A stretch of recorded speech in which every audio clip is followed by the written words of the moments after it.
नमस्कार मु Manoj Pattanayak Dhenkanal alternative rhythm theatre समस्त कर्मकर्ता को मोर हार्दिक अभिनंदन।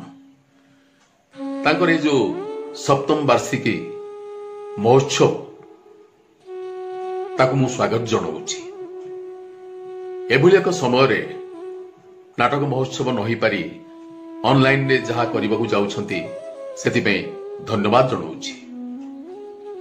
तांकर मुख्य दिनेश दास तांको मु स्वागत जनाऊँगी। तांकर काम विशेष भाव मत बहुत भल लगे।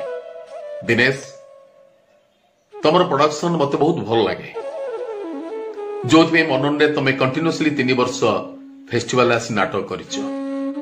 तमर कहानी चयन आ बहुत बड़ कथा हो तमे कहानी चयन कर से बहुत लिटरेचर थाए, स्टडी थाए, एक्सरसाइज थाए। तम कहानी चयन मत भल लगे। तम डिजाइन ऑफ द प्ले मत भल लगे। तमर संगीत, तमर कस्ट्यूम डिजाइन, तमर सेट डिजाइन, तमर लाइट डिजाइन मत सब भल लगे। एवं बहुत खुशी कथा जे तम पिला माने समस्ते निजे निजे मिसिकी से सब काम करिथांती। आहुरी बहुत बड़ कथा माने तम स्टूडेंट मानक भितरे light designer, set designer, music composer समस्त अछंती। आउ से माने जे ट्रेन अप हंती, निजे सिखंती, जानती एवं ताकू कार्य रे लगांती।